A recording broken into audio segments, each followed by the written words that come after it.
দেশের একমাত্র জলবিদ্যুৎ উৎপাদন কেন্দ্র কর্ণফুলী পানি বিদ্যুৎ কেন্দ্র।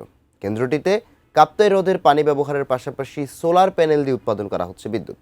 সৌরশক্তি থেকে উৎপাদিত বিদ্যুৎ যুক্ত হচ্ছে জাতীয় গ্রিডে, যাকে দেশের নবায়নযোগ্য জ্বালানির প্রসারে একটি গুরুত্বপূর্ণ পদক্ষেপ হিসেবে বিবেচনা করা হচ্ছে। রাঙামাটির প্রতিনিধি ইমতিয়াজ কামাল ইমনের তথ্য ছবি নিয়ে ডেস্ক রিপোর্ট। জাতীয় গ্রিডে বিদ্যুৎ যোগান দেওয়ার ক্ষেত্রে দেশের গুরুত্বপূর্ণ স্থাপনা কর্ণফুলী পানি বিদ্যুৎ কেন্দ্র। কাপ্তাই হ্রদের পানি ব্যবহার করে বিদ্যুৎ উৎপাদন করে থাকে রাঙামাটির কাপ্তাইয়ের এই কেন্দ্রটি, যার দৈনিক উৎপাদন সক্ষমতা 242 মেগাওয়াট বিদ্যুৎ। তবে কাপ্তাই হ্রদের পানি কমে আসায় কখনো তা নেমে আসে মাত্র 40 মেগাওয়াটে। বিদ্যুতের সমতা রক্ষায় 2019 সালে কেন্দ্রটির পরিত্যক্ত 22 একরের মধ্যে 19.5 একর জায়গায় স্থাপন করা হয় 7.4 মেগাওয়াট সোলার পাওয়ার প্ল্যান্ট। বিজলি কেবলসের স্কিন কোটেড ইনসুলেশন আগুন প্রতিরোধী। বিজলি কেবলস, নিরাপদ আজীবন।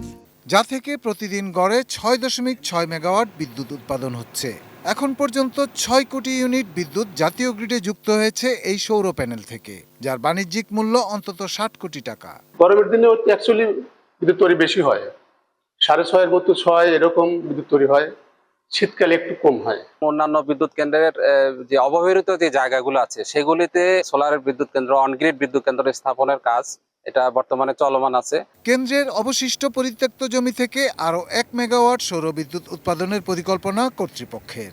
টেন্ডার হয়ে গেছে এবং ঠিকাদারও নিয়োগ হয়েছে, তারা অলরেডি ওই 1 মেগাওয়াট নির্মাণের জন্য কাজ শুরু করছে। পৃথিবীর নিয়ন্ত্রণাধীন গ্যাস টারবাইন অনেক পাওয়ার প্ল্যান্ট আছে, কিন্তু জেনারেশনে নেই, কারণ হলো গ্যাসের সংকট। রিনিউয়েবল এনার্জি যেমন বিদ্যুতের সূর্যের আলো তার সংকট নয়, তো যে কারণে আমরা রিনিউয়েবল এনার্জির দিকে ঝুঁকছি। Shahidul Rana, desk report, ATN news.